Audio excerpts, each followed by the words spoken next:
Sir, we can start, I think, sir. Yeah.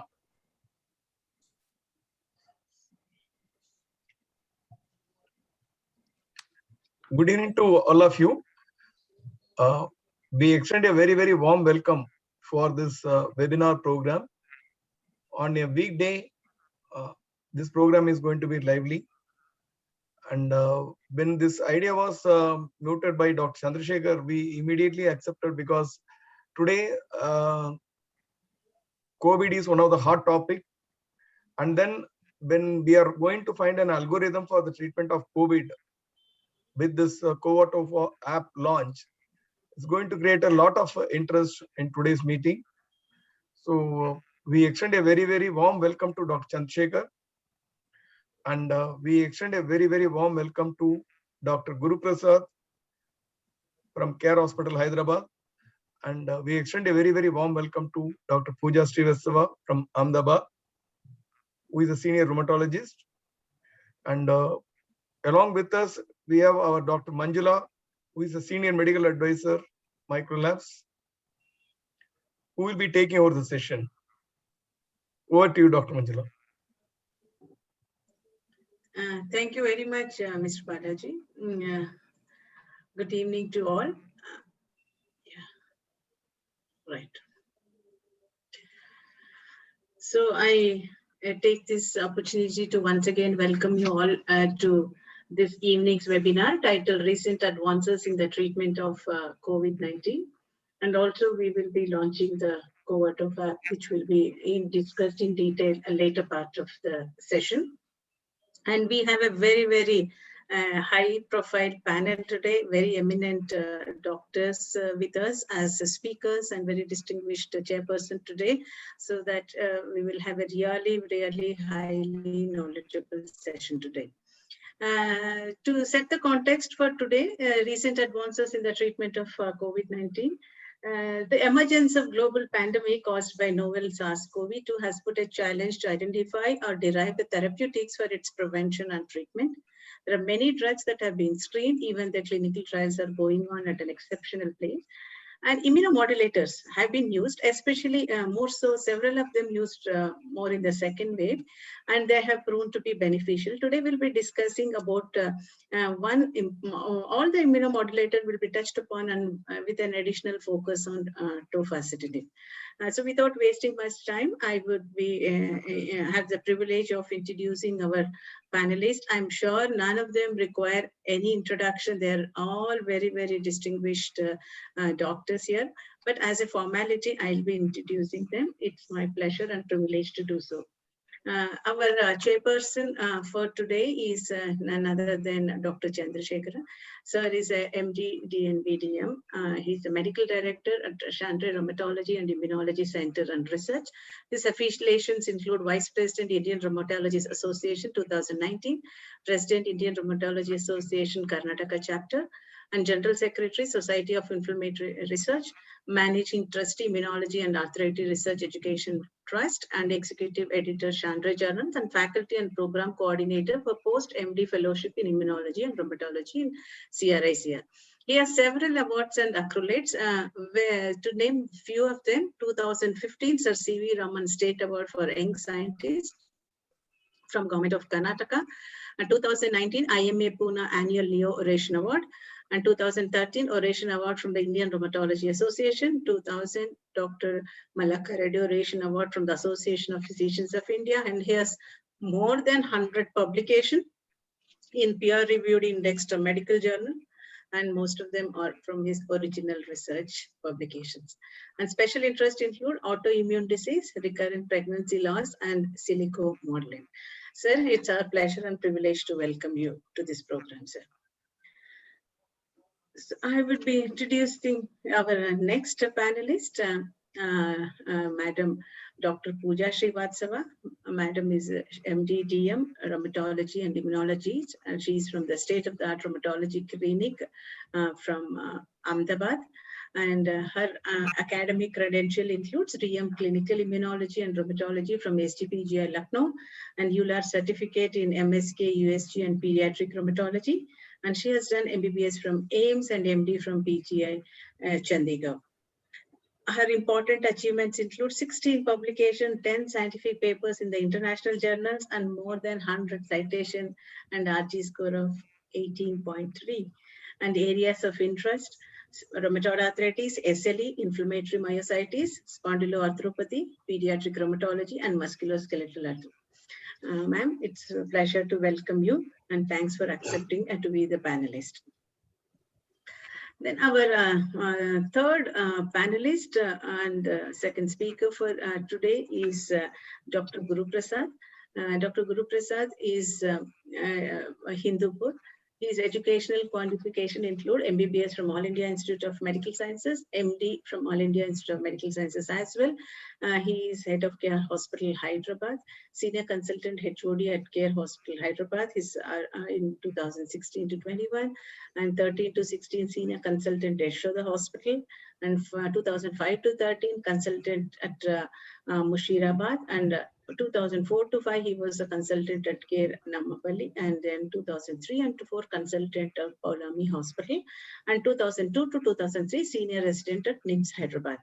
He has several awards and several professional membership. To name a few, he was a gold medalist in pediatrics in MBBS and member of Critical Care Association of India. Teaching experience: he is coordinator and faculty of DNB training program at Care Hospital, Banjara Hills, Hyderabad. Sir, it's a pleasure and privilege to have you, sir. Welcome to this program. So I now request Dr. Chandrasekhara, sir, to take over and kindly conduct the proceeding and moderate the proceeding. Over to you, sir. Thank you. Thank you, Dr. Manjula, and your team. It's a pleasure to discuss about how we are trying to tackle or handle COVID infection. I mean, you may be seeing in the panelist, we have 2 immunologists and 1 critical care specialist. I mean, you will be surprised that what's the job or a role of an immunologist in a viral disease. I mean, if you look back to the history, how the viral diseases are treated, we don't have any good definable antivirals. With a few exceptions or 1 or 2 viruses, none of the viruses have a direct antiviral medication, unlike you have an antibiotic or antimicrobials against bacterials or antifungals. We don't have any such very specific antiviral to mention, with a few exceptions. Only 1 virus where we have learned how to handle with an antiviral drug is hepatitis C virus. If you go backwards, how hepatitis C virus has to be treated was with interferon gamma, modulating the immune response against hepatitis C and get things out of it. And how we were handling several of the viruses is using immunoglobulins, hepatitis B and other viruses. We do use still an immune modulations. Every time a virus challenges the medical field, for example, when the HIV, we learned a lot of lessons from the HIV in immunology. I think so also when the COVID has challenged us, we are slowly learning step by step. There is more to manipulate system and win over the virus, because virus fight is not going to be by using some antibiotic, antibacterials or anything else. Most of the time, it's the host which fights against it, and manipulating or modulating the host to favorably fight against the virus, which makes a big difference in the fight against the virus. That's what we are at, and that's where we are now heading towards in managing the COVID infections. Slowly, we tried a lot of antivirals. Most of it have failed in their trials. Most of it, including remdesivir, which is a very popular antiviral, we finally tried to conclude that it doesn't really make a huge difference when it comes to the outcome. So finally, we are now landed up again in manipulating and modulating the immune responses and immune system. To speak about that, I think I call upon Dr. Pooja Srivatsa. She is an immunologist and a rheumatologist, and she was one of the key instrumental individual, specialist who has put her mind in drawing up some of the specific guidelines how to use immunomodulators with reference to COVID infection, which has been published from Gujarat Rheumatology Associations. So I welcome Dr. Pooja to take over and share a little introduction onto the COVID infection, followed by how immunomodulators could be effective and how exactly, when and where we can utilize that immune modulation with reference to COVID infections. Over to you. Thank you, sir, for a very warm welcome and good evening, everybody. I'm really fortunate to get this opportunity to meet you all and share about immunomodulators and COVID. So in last 2 years, we have done all kinds of trial and testing, and we have learned something, and probably we have a lot more to learn. What we know by now for sure is the natural history of COVID infection. Generally, this virus affects us like there's a preclinical or pre-symptomatic phase, which is somewhere between 0 to 5 days. Then we have a virologic phase, which lasts for around 5 to 7 days. And then we have immunopathologic phase, the inflammatory phase, which actually decides the fate of the patient. Now, around 40% patients have no symptoms. They improve in the virologic phase itself. Their immune system is able to clear the virus and there is no progression. But rest 50-60% progresses to virologic phase and then some of them progresses to inflammatory phase. So when we enter the viral replication phase, we have these symptoms of fever, malaise, cough, headache. This is the first 5 to 7 days. This is the time where we should try our antiviral drugs, and interferon also can be tried in this phase only if at all it helps. After 5 to 7 days, if the fever is persisting or the inflammatory markers are rising, probably we are entering into the inflammatory phase, early pulmonary phase and late pulmonary phase, and the period of systemic immune dysregulation, which is caused by cytokine storm, and it leads to multi-organ dysfunction, and that leads to mortality. So the drug which we are focusing today is on immunomodulators. So the role of immunomodulators starts from day 6 or day 7 onwards. We should always avoid immunomodulatory or immunosuppressive drugs in first week of illness, because during this period, the cytokine storm is totally different. And if we give immunomodulatory or immunosuppressive therapy in the first week, in the viral replication phase, we will end up doing more harm than benefit. So this we can understand by understanding the type of cytokines which we are having in the first week in the viral replication phase, and what we are having in immune dysregulation or cytokine storm phase. So during the viral replication phase, the predominant immune response is innate immune, and it is mainly type 1 interferon response.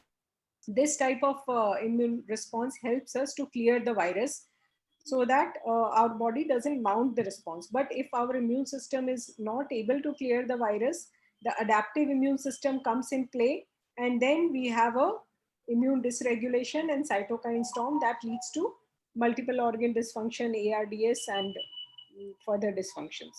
So first week, we should always avoid all immunomodulators, including steroids. From second week onwards, their role steps in. And there is like giving immunomodulators in first week will actually cause more harm than any benefit.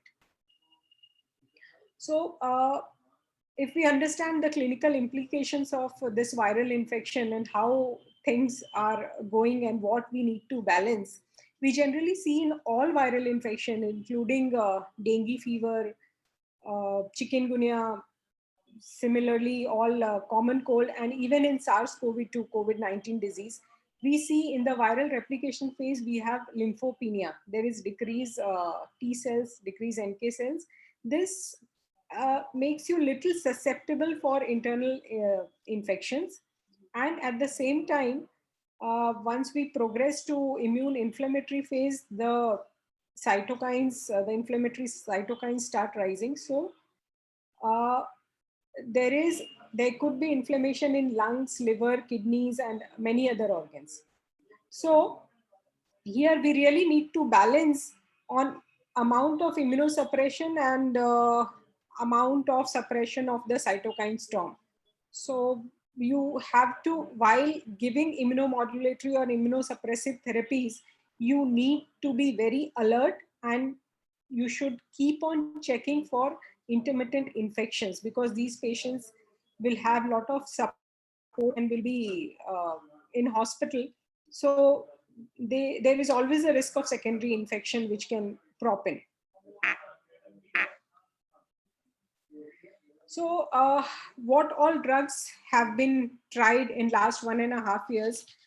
One drug which has shown definite benefit in all possible forms and trials is steroids. And of them, dexamethasone has the maximum data, but we use methylprednisolone also, almost similar effects.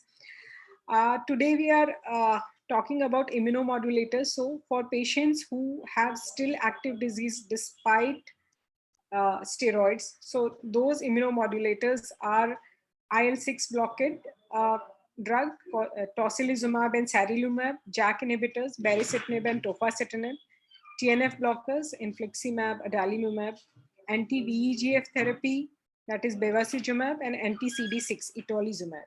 So first two have the maximum evidence. For third one, evidence is evolving. It is at present only as case series or case reports. We don't have a formal trial for TNF inhibitors as of now. The anti-VEGF and itolizumab also have only got emergency approval. We'll just discuss them a little bit, but predominant focus will be on tocilizumab and JAK inhibitors. So how this tocilizumab helps? Mechanism wise, it decreases the cytokine storm by blocking the inflammatory cytokines. IL-6 is little upstream in the cytokine pathway. So apart from IL-6, it blocks multiple other downstream cytokines. It blocks the IL-6 receptor, so blocks intracellular signaling, and it also reduces the tryptophan by inducing IDO enzyme. This IDO enzyme metabolizes the tryptophan to kynurenine. So tryptophan is very important for production of inflammatory cytokines. Once the metabolite is not there, the inflammatory cytokines decreases, and it also reduces leakage of fluid in the pulmonary capillaries by reducing inflammation. So that also reduces pulmonary hypertension. So lot of mechanism by which it reduces inflammation, but this drug also causes a lot of immunosuppression. So it has been used only in critically ill patients. Critically ill means those who require some kind of organ support. By organ support, most of the trials, MapCap group has been investigating tocilizumab. So they defined organ support as either need for some kind of respiratory support in form of a high FNC, high flow nasal cannula, or a need for vasopressors for cardiac support, or patients who are requiring non-invasive or invasive form of mechanical ventilation. So this was the final review from a REMAPCAP study, which was published in May. And here they compared tocilizumab and sarilumab as compared to standard of care. Around 400 subjects in study in the drug group and 400 controls. And here the red line represents the control. So patients who were given tocilizumab or sarilumab within 24 hours of initiation of organ support, they significantly had decreased mortality, and they also showed improved survival. And they also showed decrease in number of days for which they required organ support. So control group required long-term, had poorer survival, and they required long-term organ support. The median number of organ support free days was 10 days in tocilizumab group, 11 days in sarilumab group, as compared to control, 0 days in, as compared to control. They were able to get rid of organ support 10 days earlier on an average. So that is a big support. Now, the other one we just got 3 days back, again from the REMAP-CAP investigators, where apart from IL-6 blockade, they also studied IL-1 blockade. So in this version of REMAP-CAP, they have compared tocilizumab, sarilumab, anakinra as in critically ill patients over and above the standard of care. So in patients with severe COVID-19 receiving organ support, both tocilizumab and sarilumab, they improved survival as compared to control group and anakinra. Anakinra is the lowest blue line. And they also had less number of organ support days as compared to control and anakinra. So anakinra overall, if we see in both the two graphs, was worse than the control group. So anakinra is definitely not recommended in the critically ill patients with COVID-19, though it has some good reports in patients who are having post-COVID MIS-A and MIS-C. So, but in both these two updates from REMAP-CAP, one thing to note is tocilizumab and sarilumab. It was effective in only those group of patients who were requiring organ support. That means who were on HFNC, oxygen, or BiPAP or mechanical ventilation, or on vasopressors. For patients who were not on organ support, these drugs were not helping. And the time of initiation, within 24 hours of initiation of organ support. So the timing when IL-6 blockade has to be given is the most important thing, and the subjects which and the choice of subject. So both the things decide more. In fact, in those patients who were not requiring organ support, it did not show much benefit. In fact, they had more infections. Now, the second group of drugs, which looks really promising and is available and affordable. If we compare it to tocilizumab, the main problem, even if affordability was not an issue, there was a lot of problem with the availability of tocilizumab. So JAK inhibitors, these are a group of small molecules which block type 1 and type 2 cytokine receptors, and they at a go can block a lot of cytokines in one go. So they can really, you can consider them something like steroid, which causes a lot of cytokine blockade without much of the side effects of steroid. So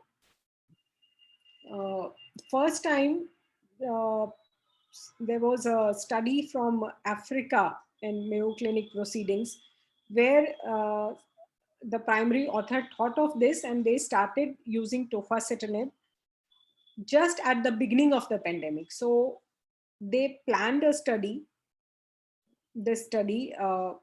anti-inflammatory treatment of COVID-19 pneumonia with tofacitinib alone or in combination of dexamethasone in African American cohort. So this study was done from March 2020 to September 2020, very early, before we had results of Act 2 trial, before we had results of recovery trial, before all the studies. Somebody took courage and did the study. So what they did, all patients who were requiring hospital admission were given 10 milligram twice daily doses of tofacitinib to begin with. By July, the results of recovery trial was available. So the hospital committee recommended that this dexamethasone is now the standard of care. So they created a second arm where they gave only dexamethasone. And then within 1 month in July, they noted that their mortality had doubled. So again in August, they created a group where they gave tofacitinib plus dexamethasone versus dexamethasone alone. And they compared these three groups at different points of time.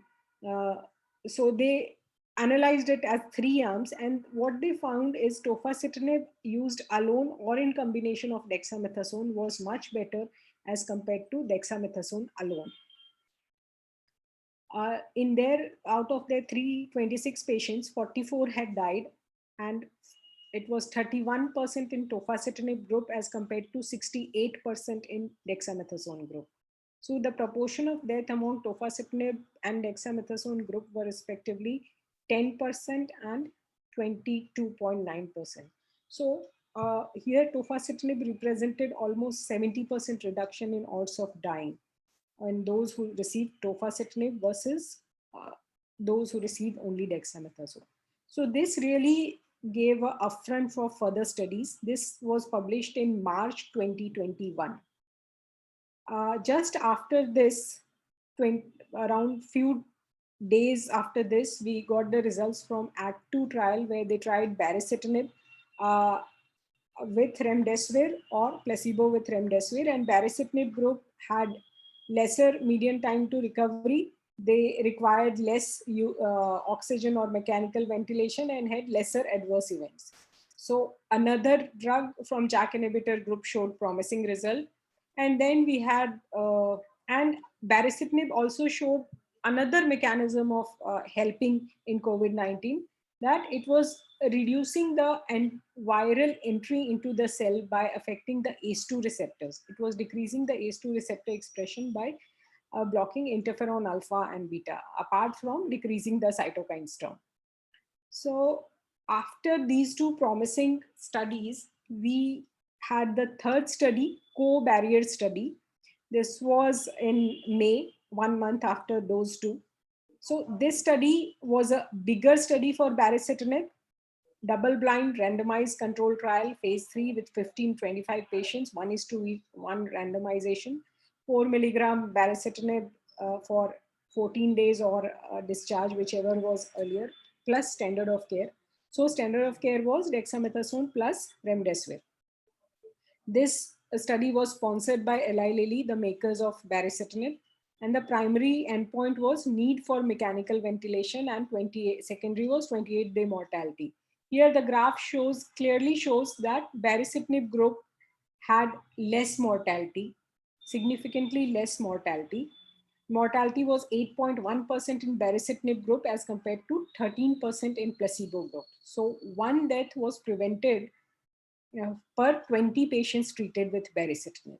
Now Lilly had come with one study for its drug baricitinib. So now just 10 days back, 9 days back, Pfizer also came up with this study, Stop COVID study, and Dr. Guru will be discussing in detail. So this was again a study from Brazil, 289 patients, 1:1 randomization with 10 milligram twice daily dose of tofacitinib over and above the standard of care. And here also tofacitinib significantly decreased the mortality and also decreased the need for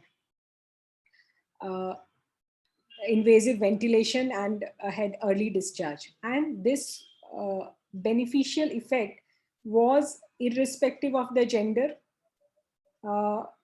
It was irrespective of the patients who had received antiviral or not antiviral. Those who had not received antiviral had a better response, irrespective of the glucocorticoid. And here in this study, they also showed that tofacitinib, even if it was used in less than 8 days of illness or more than 10 days of illness, still it was beneficial. So for a stable patient who gives you time, this is a promising drug. The cumulative incidence of death or respiratory failure through day 28 was 18% in tofacitinib group as compared to 29% in baricitinib group. So almost 11% decrease in mortality. This was a meta-analysis analyzing JAK inhibitor and type 1 interferon ability to produce favorable clinical outcomes in COVID-19 patients. So mechanistically, we know JAK inhibitors would help for most of the viral illness, both by blocking the direct viral entry and by decreasing cytokine storm. Here, out of 733 studies, they found around 5 studies which they finally analyzed, and they showed that use of JAK inhibitors improved mortality, reduced the need for ICU admission, and also led to early discharges.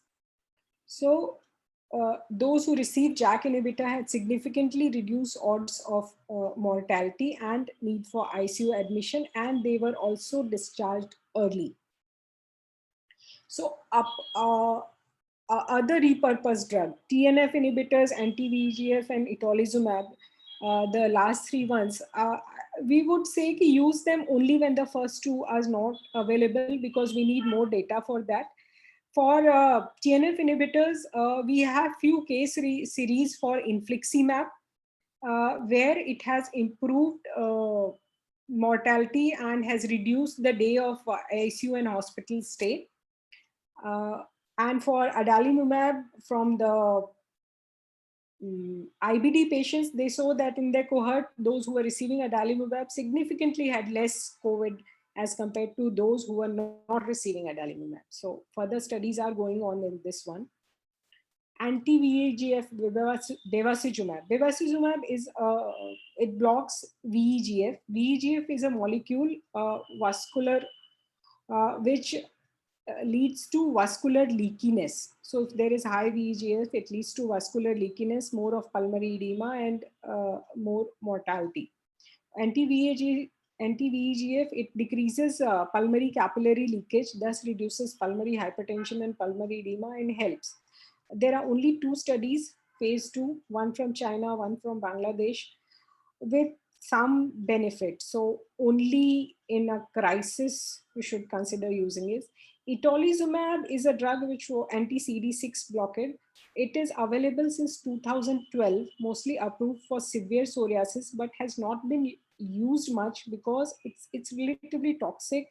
It causes anaphylactic reactions, and you need to be cautious while giving it. People have used it in crisis situations. There are only phase 2 trial. It is approved only in India, not in any other countries. So should be considered the last resort if any of these are not available. The other promising drug we have of late is the antibody cocktail, Regeneron, a cocktail of 2 monoclonal antibodies, casirivimab and imdevimab. Now, we know these 2 potent viral neutralizing antibodies, they bind competitively to critical receptor binding domain of viruses spike protein, and thus protects us against the spike protein variants that have risen in human population. And so as of now, it is approved only for early COVID-19 patients who are more than 12 years of age and weigh more than 40 kg, who are at high risk for progression to severe COVID-19, including hospitalization or death. So somebody who are very obese, who has diabetes, hypertension, some immunosuppressive illness, those kind of patients. But recently, so on 16 June, the Regeneron, the pharmaceutical company which manufactures this antibody cocktail, it released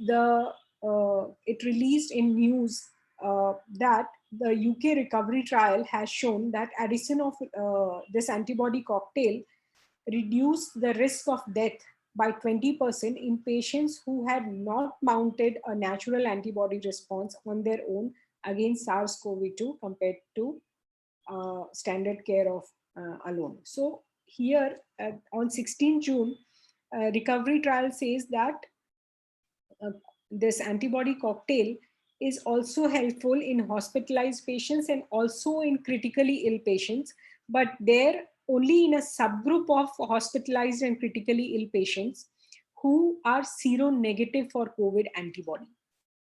So what they have seen that once in the seronegative, in patients who have not mounted antibody response to COVID-19, in that group, if Regeneron antibody is added at any stage of illness, it reduces the risk of death by 20%. But if it is given in a patient who has already developed good titers of COVID antibody, then they don't have any benefit with this monoclonal antibody. So it can alter the course of COVID-19 infection from prevention to early infection, all the way to hospitalized patients and critically ill patients who are on ventilator. So these results are for the patients who are not yet vaccinated. We don't know what will happen for the patients who have antibodies because of vaccination. But it's a good hope for patients with poor immune response, either to the vaccine or to the natural infection. And probably for those who have antibodies to the previous variants but don't have the antibody for newer mutants. So this was the document we came out from Rheumatology Gujarat, immunomodulators for moderate to severe COVID-19. We started writing this document just after we saw the first study from Mayo Clinic proceedings that tofacitinib would be helping. And I think we released this on 1st or 2nd of May. By that time, we had that Act 2 trial, remdesivir baricitinib study also. And after that, we had co-barrier and stop COVID study. So this is one slide gist of that. We'll send this document. And COVID doesn't end with this immunoinflammatory phase of about 3 to 4 weeks. We are seeing long-lasting impact for COVID. So even survivors who had very mild illness or who had moderate to severe illness, they are suffering for long time, for months, and maybe as we go further, maybe for years together. And it is affecting almost all the organ systems, both from emotional, psychological to real problems in all the organ systems. So we have definitions for symptoms going on. So subacute or ongoing symptomatic COVID, if there are symptoms till 12 weeks after acute COVID-19, and chronic or post-COVID-19 syndrome if we have symptoms still beyond 12 weeks. So this part we are still learning. We all will have to learn, and all specialties will have to come forward to treat these patients. So it's not like we are one specialty and we don't treat COVID or something. Everybody will have to brace and come forward to treat this illness. So this is it. Symptoms have been defined till 6 months. Beyond 6 months, we'll see what happens. Thank you. Thank you, Dr. Pooja, for a very elaborate but still concise outlook on the entire immunomodulator with reference to COVID. I mean, it is still a challenging field because it's often very difficult for anyone to conceive that when it's a virus infection, how an immunomodulation or immunosuppression can really change the outcome. I think you have made points clear to everyone that how it can really make a change and how and where we should intervene, where we should not and where we should. I think now we will move on to the next lecture from Dr. Guru Prasad. He's going to share his experience as well as the available literature with reference to very much focused on how it could be of benefit when we are treating and handling COVID infection. Over to you, sir, Dr. Guru Prasad.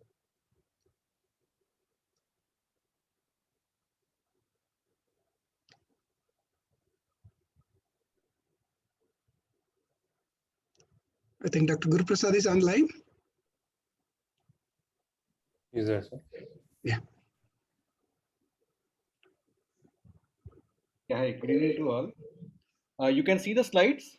No, sir. I think you have to share the No, sir, screen. you need to share. Yeah, yeah, just a second.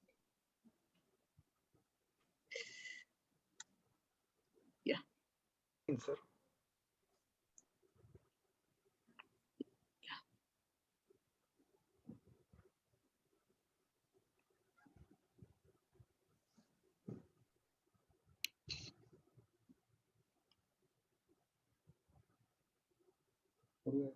Yes, now it is fine. Doctor. So I'm audible now? Yeah, please. Yes, Yeah. yes, sir. Yes. Fine, doctor. Yeah. So I think most of the topic has been covered by Dr. Pooja. So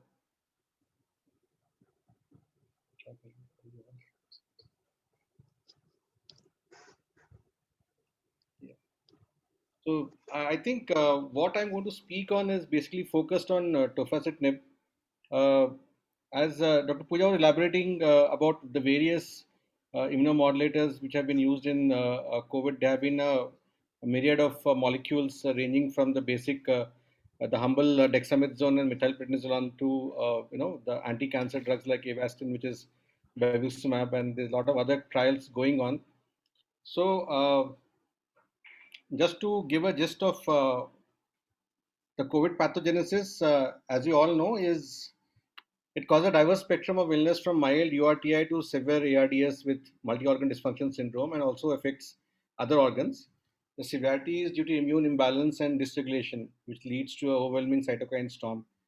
I'm sorry if I'm being repetitive because I prepared this slides. So Dr. Pooja has already covered all these things. Just to run through it, cytokines mainly act through the JAK intracellular signaling pathways and leads to an amplified response of pro-inflammatory mediators. And important among the cytokines is IL-6, which acts by the JAK pathway and MAPK pathway.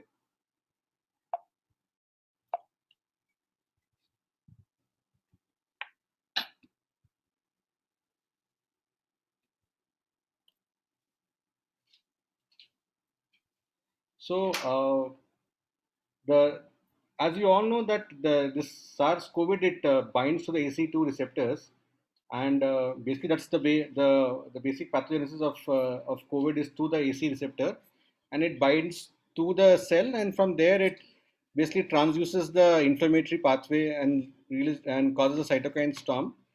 And this ultimately leads to the end organ damages like lung getting involved and causing ARDS. So this virus is different from other viruses because it homes in through the AC2 receptors. This is what is the peculiarity of COVID, because the other viruses don't use the AC2 receptor. AC2 receptor is basically it's found in plenty in the body. So it has got various mechanisms through which it can bind into your body. The predominance of AC2 receptors are in the nasopharynx. So that is obviously the way this virus binds into our body. This is just briefly, this diagram is to show that COVID doesn't spare any organ, lungs, GI tract, brain, cardiovascular system, liver, kidneys, microcirculation, and the eyes. So we have seen all these systems being affected. But predominantly, it's the lungs which are the problem in COVID, and it leads to acute respiratory distress syndrome. And all I think everybody agrees on this fact that the ARDS caused in COVID is different from the ARDS which we see in other viruses, for example, like influenza and other SARS viruses. It also can affect the gastrointestinal tract. We have seen a lot of patients presenting with loose motions, with vomitings, and their RT-PCR actually is negative. But it's like during the pandemic time, we did these antibodies for these patients subsequently and found them to be IgM and IgG positive. They have presented to us with headaches, giddiness being one of the most common presentation neurologically, headaches, and the classical symptoms of anosmia, loss of taste. Uh, Cardiovascular system we have found, as Dr. Pooja was talking about, was the MIS-A syndrome, where they presented with myocarditis, acute MIs, and retrospectively found to be COVID positive. Liver, we had a couple of patients with jaundice who turned out to be COVID positive. And kidneys, obviously it causes something like a acute kidney injury. uh, and the most important is the microcirculation. What we have found in patients that they have high D dimers without an actual thrombus sitting when we do a CTPA. But D dimers are extremely elevated, sometimes in thousands. And there are some microthrombi forming, and that causes ventilation perfusion mix mismatch and refractory hypoxemia. And eyes, obviously, they came with red eyes, and it turned out to be COVID-19. So this is just a diagram to illustrate that how COVID is different from the other virus. Most of the pathways are common, as you can see. They do activate the myeloid cell, and they through the DAMPs and the PAMPs they activate the intracellular inflammation. But it is peculiar in causing lymphopenia and impaired interferon response from the body. So this is what causes the immune maladaptive response. I would actually call it a immune maladaptation rather than a cytokine storm, because here the body tries to attack the virus, and it recruits all the wrong cells to attack the virus, and it causes something like collateral damage to the body. So tofacitinib is a JAK inhibitor, and it specifically inhibits JAK3 and to lesser extent JAK1. This is in the kind of comparison to baricitinib, which inhibits JAK2. So this is basically more like a lesser inhibitor of interleukins as compared to baricitinib. So this is to show the basic difference between the JAK1, JAK3 receptor and the JAK1 receptor. What tofacitinib does is that it doesn't really impair wound healing, whereas the classical JAK inhibitors can impair wound healing. Other things are all common in them. For example, it regulates T cell proliferation and survival, T cell memory, T regulatory cell function, and the B cell function. So this slide is just a snapshot of all the molecules which we know about, which are used for COVID-19.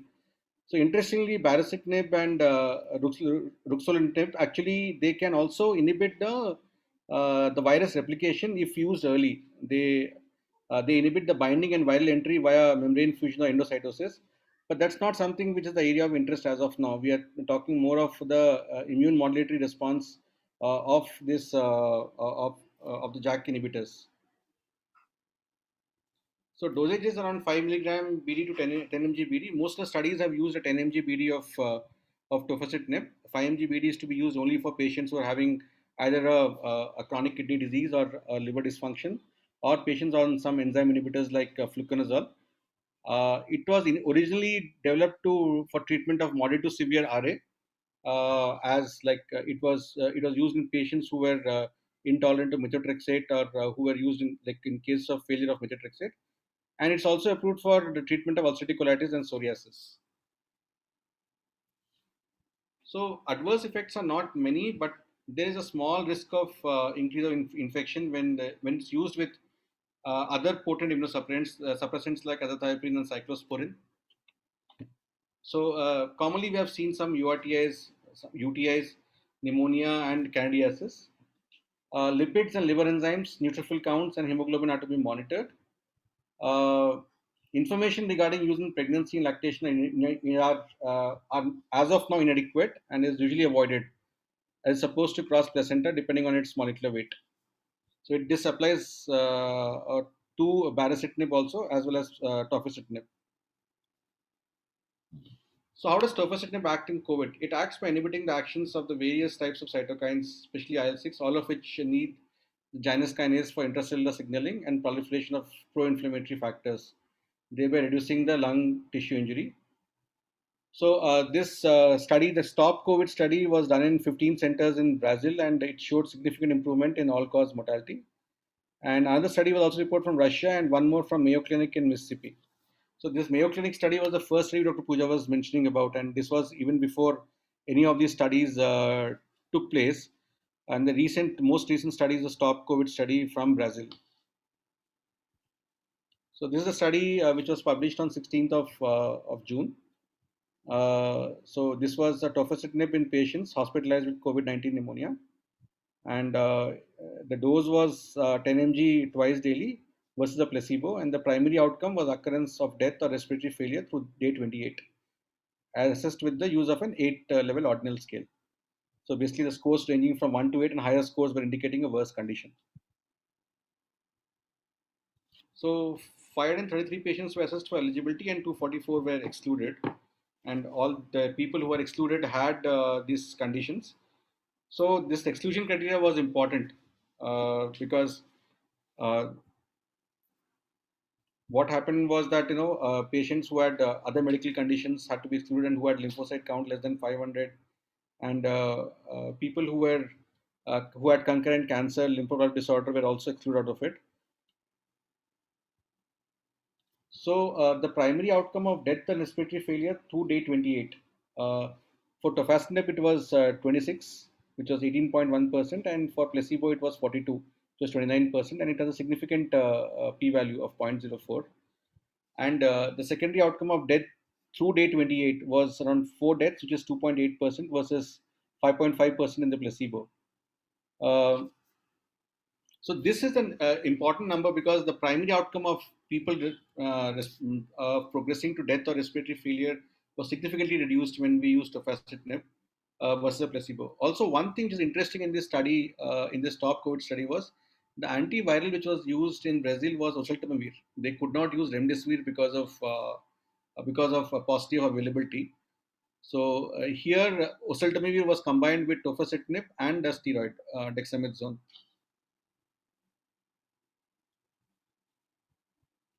So this is what I just spoke about, and these patients received glucocorticoids during hospitalization, and the cumulative incidence of death or respiratory failure through day 28 was 18.1% in the tofacitinib group and 29% in the placebo group.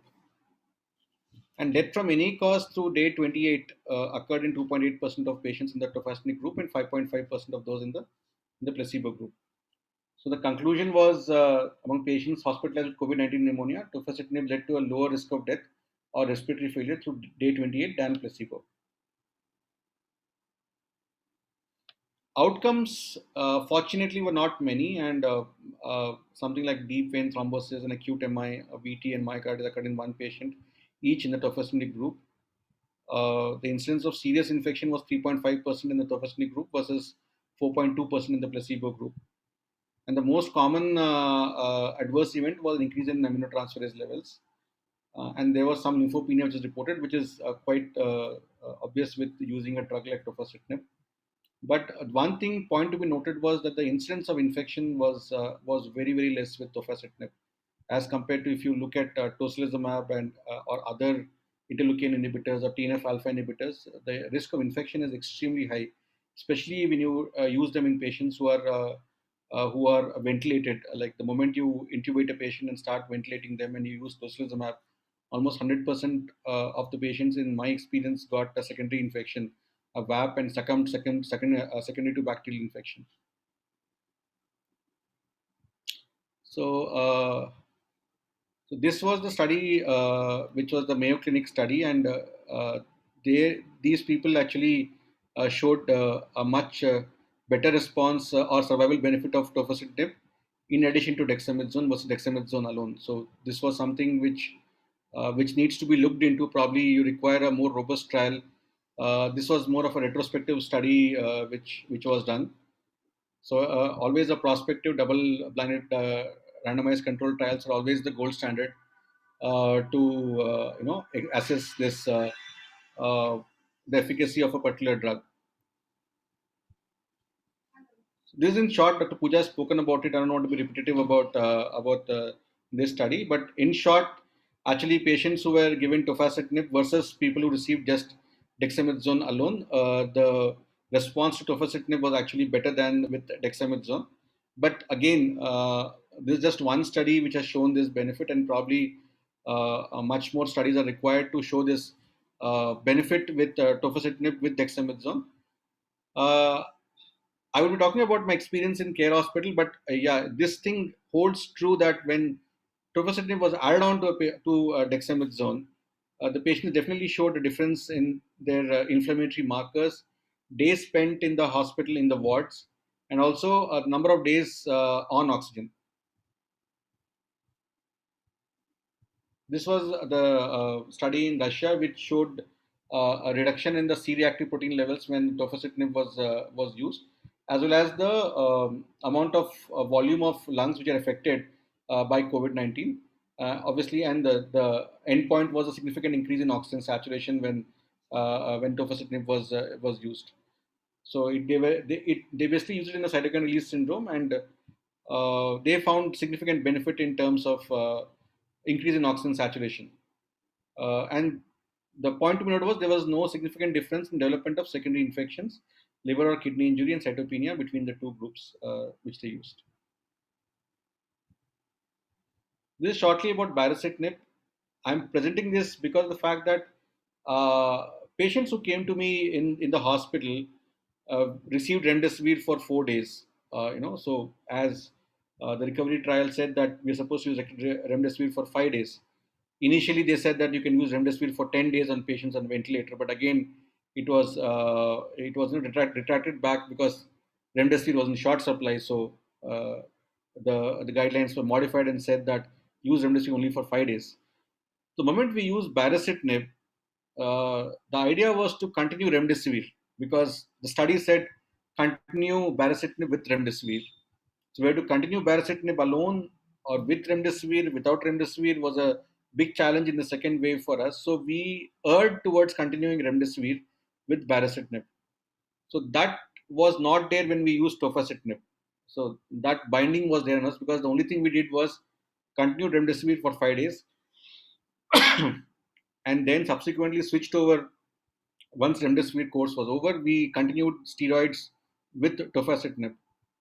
But again, this trial in EJM showed that baricitinib with remdesivir versus remdesivir alone, the combination with baricitinib was definitely more effective.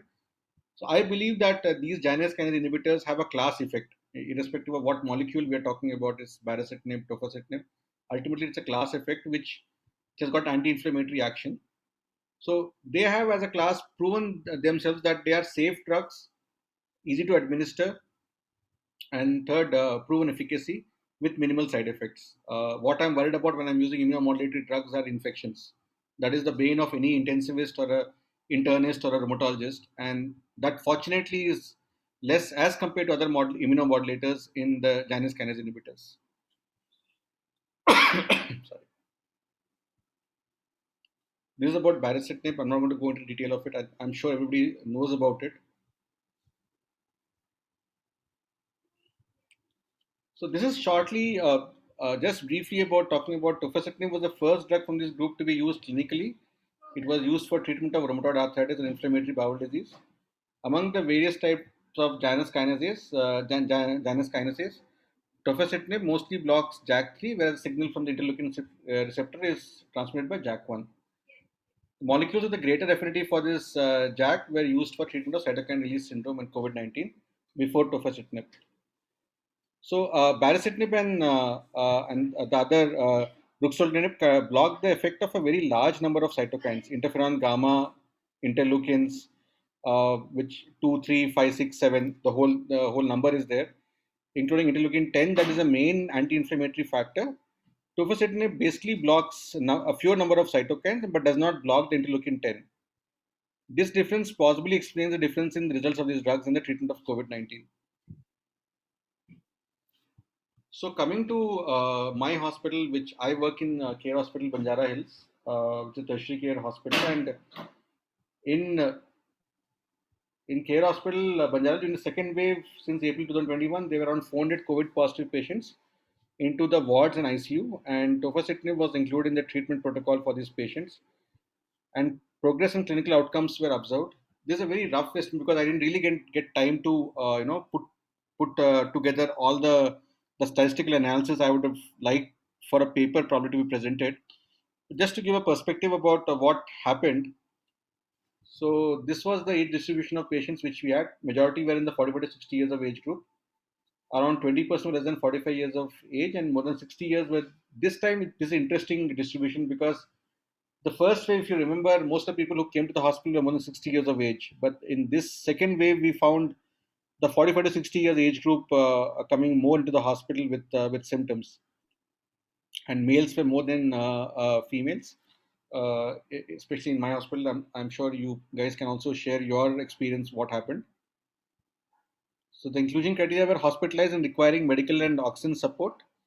Requiring medical care and supplemental oxygen with high flow devices like NIV. So here we actually gave to patients who received NIV, who were in NIV also. The Stop COVID study from Brazil excluded these patients who were in NIV and on ventilators. And we also gave to patients who are on mechanical ventilation requiring medical care. So the average time from symptom onset to initiation of tofacitinib was 5 to 8 days. From COVID positive to initiation of tofacitinib was 1 to 3 days, and from admission to initiation of tofacitinib was 1 to 2 days. And duration was 14 days or discharge, whichever was earlier.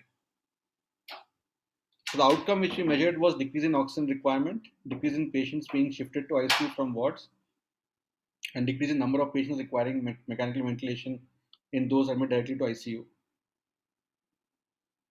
So actually, this number would surprise you because it was initiated on 385 patients. So most of our patients got tofacitinib. The 15 patients who didn't get was because of non-availability, and we tried.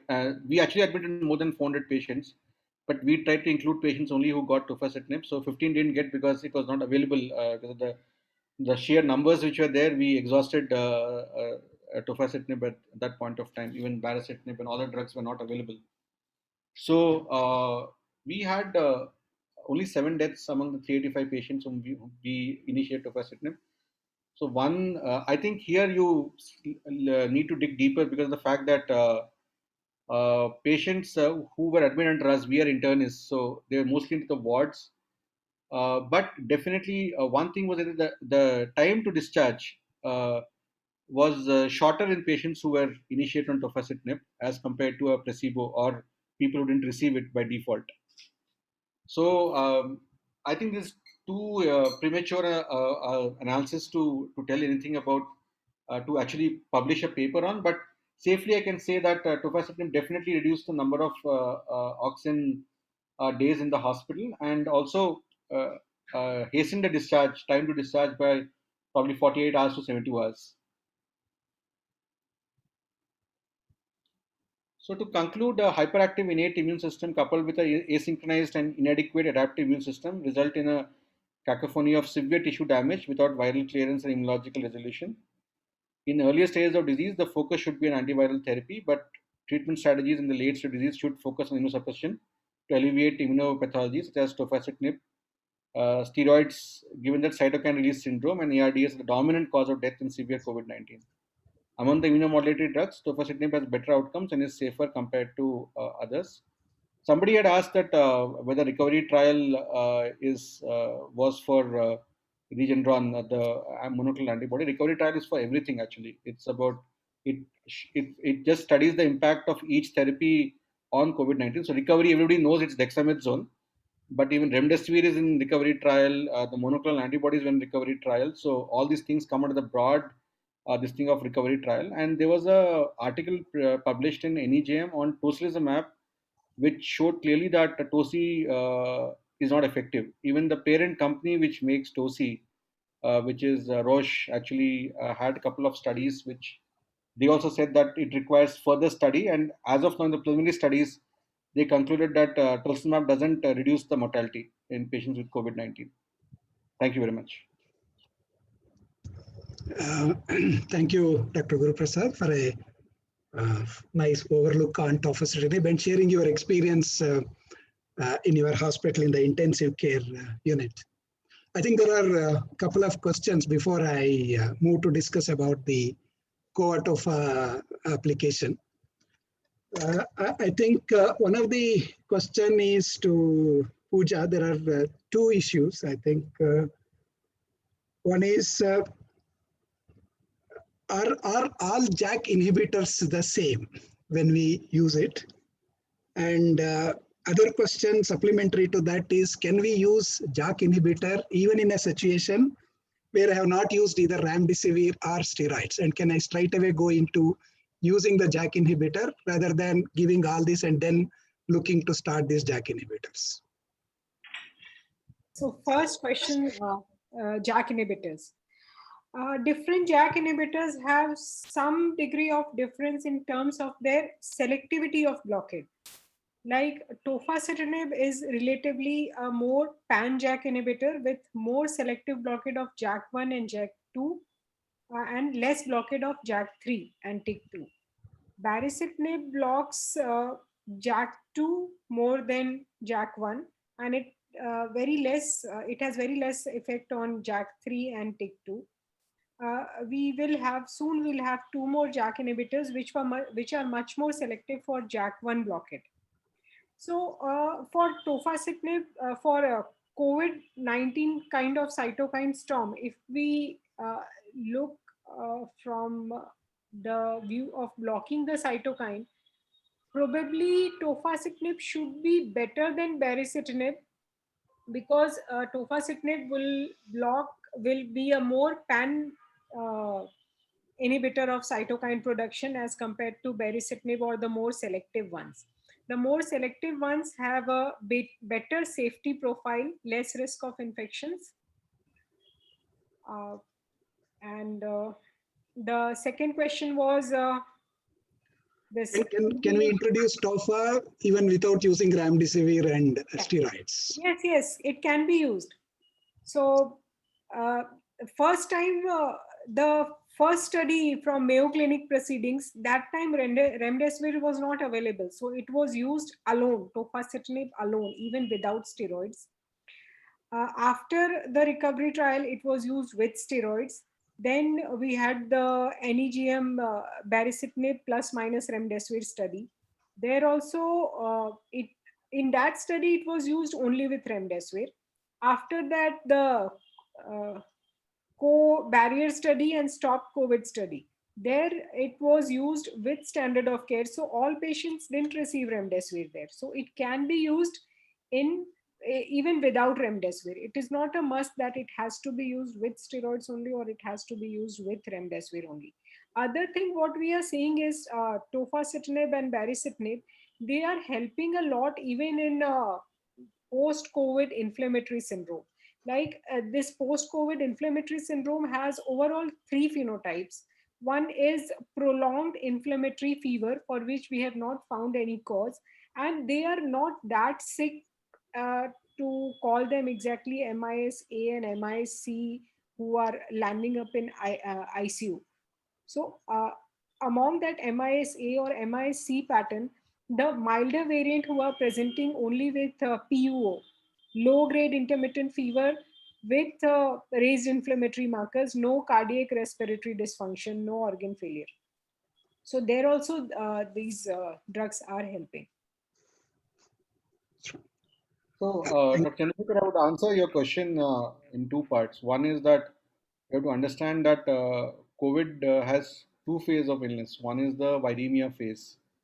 The second is the inflammatory phase. So the viremic phase is where your antivirals are going to act, and probably at that point of time, I would actually not venture a drug like tofacitinib or even a steroid. And they found very clearly in recovery trial that when you use steroids early in the disease without hypoxia, it actually was counterproductive. So my first, weapon would actually be an antiviral. I know that WHO actually said that remdesivir doesn't work, and it was excluded out of the guidelines. Even AIMS said that remdesivir doesn't work.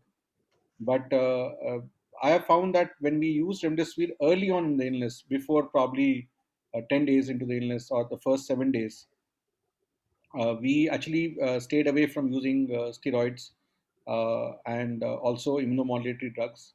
But yes, once the that Lakshman Rekha you might call of 7 days or 8 days is crossed, antivirals really don't have much of an effect. Basically, I think it's a wasted effort to use either remdesivir or monoclonal antibodies. It would be more wise to actually target using dexamethasone or methylprednisolone, whatever the personal preference might be, and target the immunomodulated response and use tofacitinib or baricitinib. Interestingly, what has happened is that when I don't know about the experience of other speakers in the forum, but there was one study which compared dexamethasone and methylprednisolone and found that methylpred had a lower mortality in patients especially who were ventilated and who were in the ICU as compared to dexamethasone. I fail to understand the rationale that comparison what happened, but this is what the study published. But other colleagues, my ICU colleagues, actually used dexamethasone, and we used methylprednisolone. Probably it was that methylpred we dose it twice daily, and dexamethasone was dosed once a day. And some people ventured into using pulses of methylpred, 1 gram pulse. I've seen patients getting 1 gram pulse of methylpred as we use in rheumatological flares, and we landed up with actually mess in those patients when we pulsed beyond the actual dose of 2 milligram per kg body weight of methylpred, and people went on to 500 milligrams, 1,000 milligrams of methylpred. Patients landed up with real problems. So to answer that query of yours, I think two phases, they need to be differentiated very clearly among patients with COVID.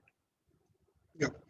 I mean, see, there is one more interesting question, but I think the cohort of application which I'm going to speak is the answer to that question. The question that is asked is, what are the criteria which we should start immunomodulators and in whom we shouldn't start the immunomodulators?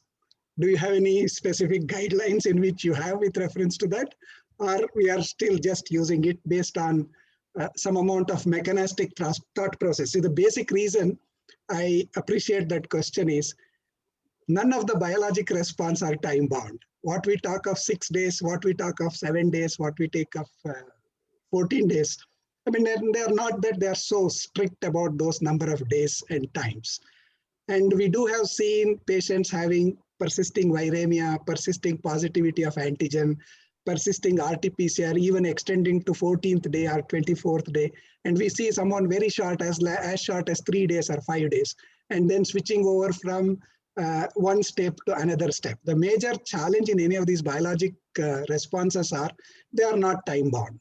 It can happen in 3 days. It can happen even after 14th day or 20th day. We take an arbitrary cutoff, as Dr. Guru Prasad was saying. We take 7 days as a cutoff with an average, because majority will transit from a viremia to a state of cytokine storm. Do we have any criteria on basis on which you take a call on when to introduce the immunomodulator? Dr. Pooja, followed by Dr. Guru Prasad.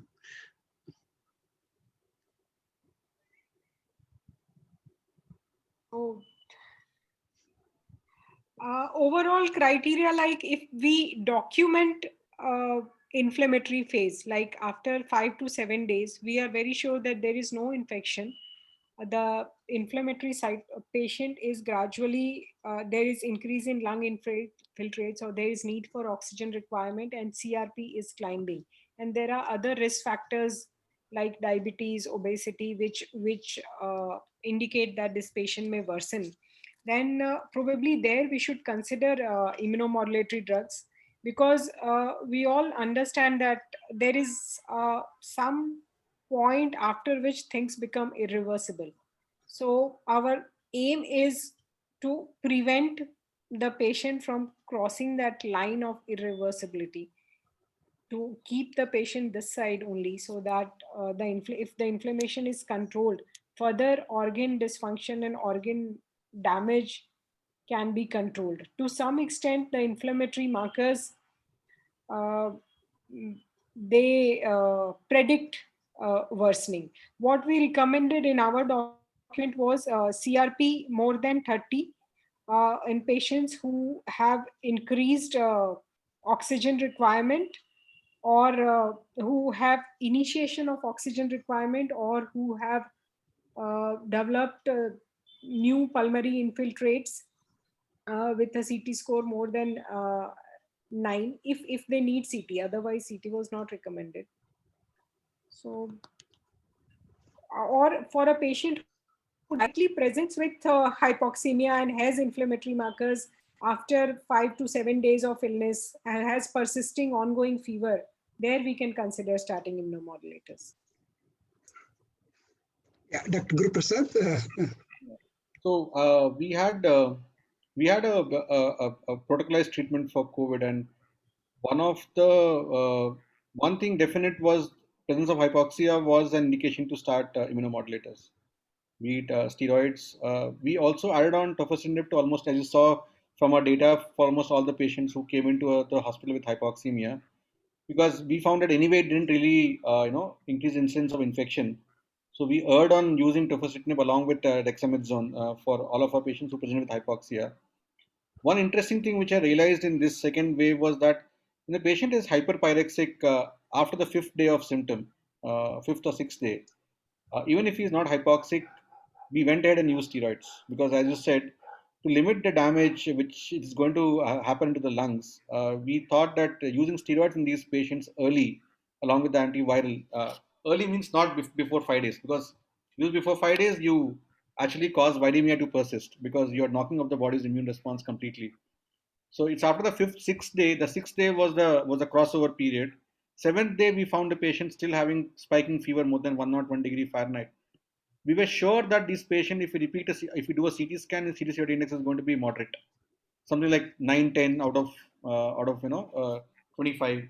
So we are going on to that moderate disease, and where the hypoxemia is going to set in. That's where we use steroids. But here, without hypoxia, we didn't venture into tofacitinib. We just used steroids along with antivirals. So the patient develops hypoxemia despite steroid after 24 hours. We added on tofacitinib. Third thing which we did was patient having escalating D-dimers. We are going to publish a paper now. It's almost ready. We are into the preprint stage now. Was used bevacizumab. We used Avastin for patients who are having increasing D-dimers. Because what we found out that it was a VEGF inhibitor. It actually blocks angiogenesis. So theoretically, we felt that if we can block angiogenesis, we block new vessels from forming, we block the pulmonary leakage. So we cut off that response completely. And interestingly, it didn't really increase the incidence of infection as with tocilizumab. So we are going to publish that paper. Probably I'll let you all of you know once it's into the study, and I'll share it with Balaji and everyone else. So this is what we used. First 5 to 7 days, antivirals. We didn't have monoclonal antibody at that point of time, so only remdesivir. After 7 days, still fever persisting, steroids, no hypoxia, steroids, hypoxia, steroids with tofacitinib, and then we take it forward from there. Patient is worsening. Despite that, yeah, obviously the CRP cutoff we used was more than 5 times. We have a cutoff of 5 in our hospital. Yeah, so we use more than 5 times as the cutoff for as for the C-reactive protein. Sure. I mean, I think there are a lot of issues which need to be resolved. I think for the want of time, I think we need to close the session in another next 15 to 20 minutes. I'll just go on to the next session, I think, where I will take the lead. I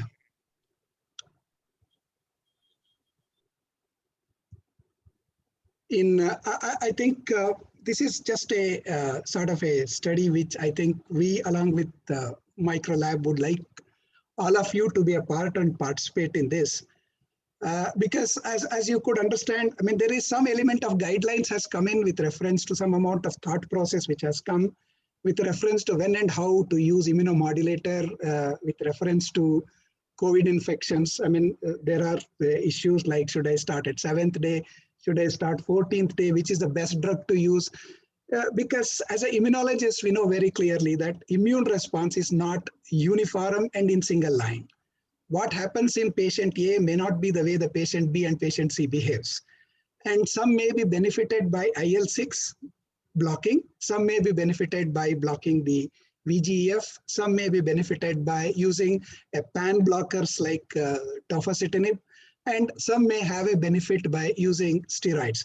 I mean, see, the role that is going to be played by each of these immunomodulator may vary from person to person.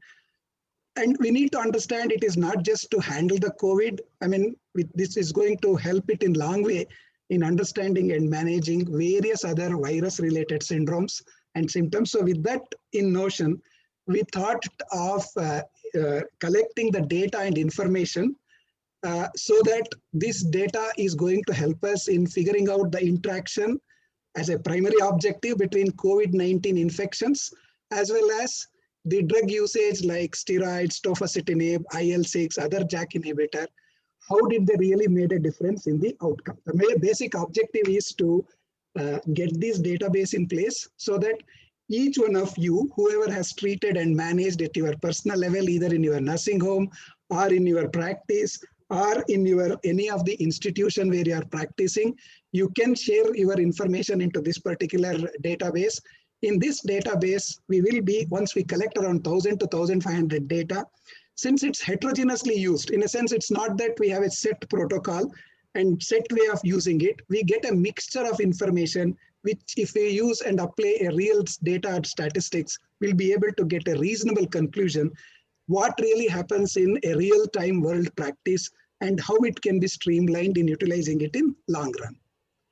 So the basic objective, as I said, is to understand the utility of these drugs in a routine clinical practice, and also to evaluate the survival benefit and other issue with the introduction of these interventions, and interaction and outcome between these drugs and associated comorbidities in COVID patients. And especially, of course, since it is limited to India, we can generalize with reference to India. And of course, to collect epidemiological, demographic, and treatment information with their outcome measures. So this is basically a retrospective data. None of you need to change, alter, or intervene, or do anything which is different from what you are practicing. In this data collection, everybody is welcome. You could be a physician, pulmonologist, or a medical specialist across India. And your contribution you can be either as a primary care or intensivist. Even if you get an information, as I say, as a rheumatologist, I would have been not directly practicing.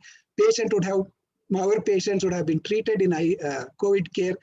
Those data, we put all these data into one place and so that we can analyze. The data also be for patient or his relative, especially if the patient has expired at that time, the patient's relative may share the information. So that can help us in obtaining the source of the data. And so there is a set pro forma, and there is a very nice application which we have made. Into that you can feed. It takes another 5 to 10 minutes for us to give these data for a total good scientific endeavor. And it's a retrospect data. And the main purpose of the whole objective is to collect the data and information to make a good sense out of what we really did with reference to our patients in COVID infection in this second wave. So the question that comes is, what's the benefit I get? I mean, as a doc, as a physician, as a rheumatologist, what do I get if I give this information to this particular database? So number one, you will be sharing your experience. It helps us in understanding in a right science, the practice, the things which you put in managing your COVID patients, especially the severe disease. And you will also be a part of the author team when these observations are published or brought into the domain. And of course, when we are putting the authorship, usually this is a practice across the globe. When any database publishes that, the database has an author numbers based on the number of patients, number of subjects they have contributed, and if they have contributed anything additional scientific data. Based on these, there is an order in which the entire team will be presented. And next most important thing is there any legal hurdles? Usually the legal hurdles which is required is an ethical clearance. From the center, from our hospital, we have an ethics committee with which we will be taking the entire ethical committee clearance. Monetary liability again is nothing. And of course, this is basically an academic endeavor to get the contribution with help of all of you to understand role of these drug with reference to COVID and COVID management. And it also should help us to understand future perspective with reference to viral disease and viral disease managements. So how can I participate? It's an app. I think you will be getting this from any of our colleagues from Microlabs. See, once you get this, you have to download this and you have to put this application. And once you register, as per the application, once you register it, and because to avoid unscrupulous entry into that, usually the one we will be verifying the user who asked for a registration, and it will be activated within 24 hours. Once it is done, then you can start collecting and putting the data into the data set. So once you log in, how it is enter your username, not the email, enter your username, enter the correct password, click the sign in, and then once you click in, the Proforma opens up, wherein You can enter the name. Please don't enter the name of the patients. We just use some 2-3 letters from the name so that whenever any clarification, anything is required, the name can be retrieved by you when you are working on that. MRD number, again, these two are not going to be seen by anybody else other than the person who fed the data. Because suppose say I have fed the data, when I check it, only I will be able to see. Even the center place where they can see every data will never be able to see the data. Again, the data fed by one individual is not going to be seen by another person. Say, for example, patient from Bangalore, from Care Hospital, if he has fed, patients from Chenrai Hospital, my hospital fed, doctor from Care Hospital, Dr. Guru Prasad will not be able to see my patients, and I will not be able to see Guru Prasad patients. So the patient sanctity is maintained, and no one else can be able to cross over this MRD number as well as the enter name. And of course, subsequently choose the data, gender, age. I mean, they're all as it is, enter occupation, PIN, because this PIN is very critical for us to know the place from where the patient is, and any other height, weight, and those informations. And subsequently, it asks for pre-existing condition, any comorbidity like asplenia, chronic heart disease, kidney disease, malignancies, chronic liver disease, neurological, diabetes, HIV, or any other related diseases. You just have to choose yes or no and the duration of the disease. I mean, no much detailing is required. We just want to know, is there any associated comorbid condition which could have otherwise influenced the way patient would have responded to your immunosuppression or immunomodulators. And similarly, if the patient is diabetic, any anti-diabetic, anti-hypertensive, if they are using, just you have to list the drug, anti-epileptics if they have. Then you need to choose the criteria. So only if you click the choose an option, it opens up to show the what are the way you can classify, whether it is mild, moderate, or severe. So usually we are looking for moderate to severe patients. And once you click choose an option, it gives you the criteria based on which World Health Organization has specified the classification. If you click them, it will show themselves whether it is moderate, severe. You need not break your head how to classify that. Once you choose an option, option goes on giving you the info how to classify that. Then you need to look whether patient is vaccinated or if he is tested for COVID, and if he is tested, what method and the date in which he is tested, and what are his clinical symptoms and the number of days from the symptom. We are very interested about this. If you get this information, we will be able to understand from when the patient went more sick and what are the drugs that are used, whether the patient is hospitalized, number of, and what are the antivirals which are used, what are the antibiotics which are used, any antithrombotics which are used, and any other immunomodulators which are used, which include JAK kinase, plasma therapy, IL-6 antagonist, interferons, any other treatment that has been utilized by them. And of course, we just need a simple investigations. Most prominent, most abnormal investigations has to be fed into that. Enter the values preferably when the immune modulators were introduced or high dose steroids are introduced, and we just want the entry point information so that we need to know, we can figure out what are the factors which could help us in predicting a better outcome with reference to immunomodulators. So if there is an option which we have written, we have left in this whole worksheet. If you don't have any information, you can always say, I don't have any information, or we have a tackle called unknown. For example, HRCT is done. We don't know what is the HRCT state. You can always say information is unknown. So for any problems, you can always get in touch with us. I have shared the email which is available in the applications. And also if there is any technical issue, our web designer will be able to help you out with reference to that, so that we can have a continuous data informations which are available. We are aiming at around 1,000 to 1,500 patients, and if it is more the merrier. And with those data, we should be able to gather a good amount of information, profile the patients, and we try to understand some of the queries and questions that you have raised, that what are the criteria, who are the patients, who will be benefited by introduction of these immunomodulators, how and where and when we should be able to use it, if we can understand this, probably it's not just that we are anticipating a third wave or a fourth wave, but at least it will help us to understand how to manage or how to work with reference to the patients who will develop these kind of viral illness over a period of time. Thank you very much for patience hearing, and I invite all of you to be a part of this endeavor so that we can help ourselves in understanding this virus disease. Thank you very much for patience hearing.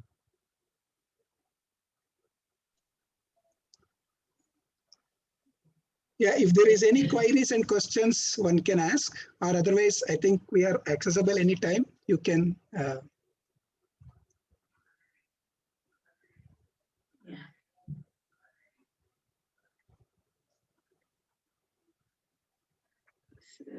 So currently there are no questions on the app. Sir, there is one question, sir. Cohort of is it diagnostic lab modality?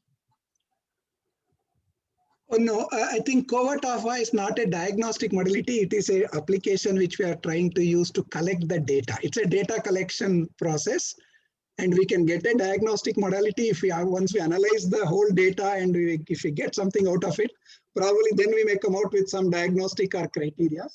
It's only a application to collect the data and informations. So if there are any questions, you can quickly post onto chat box or Q&A. Otherwise, sir has given on Microlab and Microlab 2 divisions, critical care divisions, and Viva division representative will be meeting you, helping out in downloading these apps. And if there are any question, Dr. Chandrasekhar sir and his team will be there anytime to assist you if there is any issue, you need any clarification. So one question is that, are you preparing Cochrane library? Oh no, I can't compete with them. I hope we can do it, but currently no.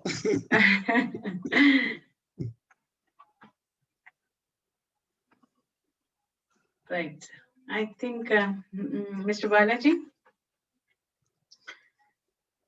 Yeah. Yes, madam. Yeah. Mr. Raja will give a formal vote of thanks if there are no other queries. Sir, Chandrasekhar sir, any other thing to just? I think most of the points are discussed. Yeah, I mean, there are a few questions which are out of these. I think that we can answer it the subsequent discussion, because about third wave and what is the delta. I think that's not within the current purview. So Dr. Bhaskar is asking, will you share the findings? We want Dr. Bhaskar also to be part of this and share his data. And yes. No, the basic intention is we will, once everything is done, it goes public. We are going to share every data, and the data, if someone wants to explore something new, we will be all the more willing to share this information for that purpose. It's pure for academic purpose. We will be able to share it, and under no circumstances, I assure you that it will never be exploited for any commercial purpose.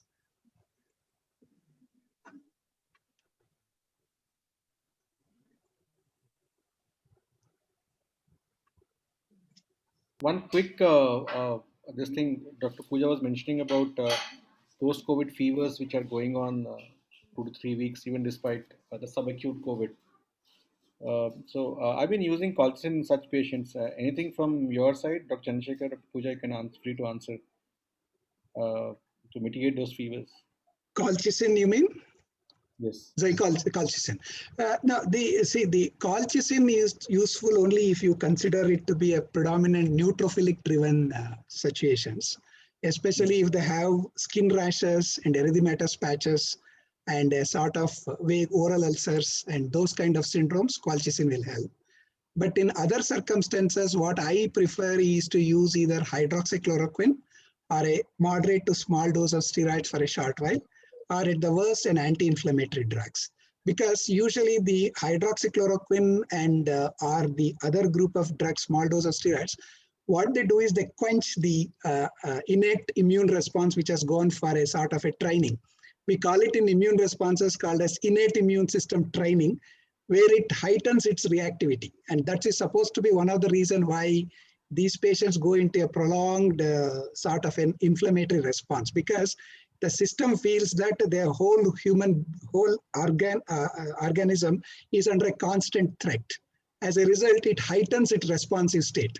And that's where things goes for a toss. And now they call it as trained immunity, a new terminology which is introduced in immune responses, where the system heights its response. Probably JAK may also help here, because the other way it alters it is by enhancing the JAK expression.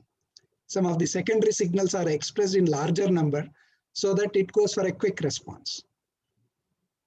So I would request actually another CME probably where, because we're seeing a lot of these long COVIDs involving rheumatologists or immunologists. That's where, as you said, the immune system is like, something like an attack mode all the time. So we are using immunomodulators most of the time. So a CME in a long COVID syndrome would really be helpful in terms of having a panel discussion about the drugs which we can use, because these patients undergo a lot of tests unnecessarily. Repeated blood cultures, procalcitonins, a lot of things are unnecessary, and we see people already troubled because of COVID and then spending a couple of thousands of rupees on just investigations, which we know that it's because of a simple COVID-driven response. And probably, all of us talking and maybe educating them would really help them in terms of mitigating the patients already, shrunken pockets. Yeah, that's true. That's true. That's true. This labeling of post-COVID also should be after like lot of exclusion. Like we are seeing lot of patients with GPA and other autoimmune diseases. If not worked up properly, they would be labeled as post-COVID. So that's that true. should only be diagnosis of exclusion. Once we have excluded all other alternatives and we are not finding anything, extensive work, only then we can call it post-COVID. Yeah, I agree with you. Actually, we had a couple of lupus and rheumatoids masquerading as post-COVID, and it turned out to be those rather than the post-COVID syndrome. Agree completely. Anyway, thank you so much. It was a really nice, kind of interacting with all of you. Let me try to summarize that. So it's been a real honor to have all the speakers out today. And first of all, let me thank each and every participant for their time. I think it has been a little overshot by our time, but despite that, it was a very fruitful discussion for all of us. So first of all, let me thank Dr. Pooja Srivastav for her valuable contribution in the basic introduction on the COVID-19 and the role of immunomodulators. Thank you, ma'am. And I also like to thank Dr. Guru Prasad for his talk on the usage of tofacitinib in COVID. Thank you very much, sir, for your more interesting information on the various recent articles. Thank you very much for that. And not the least, our chairperson, Dr. Chandrasekhar, sir, I think you've really taken a very big lead today by introducing this COFOTOFA app, which is by itself is kind of a cause for the overall nation. Like probably this particular app would really help us to work out the clear-cut protocol about what to do, what not to do. I think this app would really help us to reach that objectives. And I'm sure our colleagues from Microlabs will do all the level best to see that we reach up to the maximum doctors and collect the data which is required, which will really help us to formulate a correct protocol. So with this, I once again thank each and every one of the participants. Of course, Dr. Manjula for having been coordinating the entire program, and the entire team of Critical Care, as well as Viva for having been coordinating the entire program. Thank you one and all, and have a good night. Thank you everyone. Thank you. Thank you.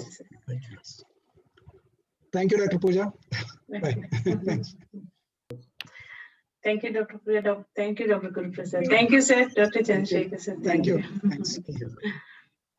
Bye, Mr. Balaji. Bye, Shafi. Bye. Bye. Bye, Vijay. Thank you. Mhm. Thank you. Bye. Thank you. Bye.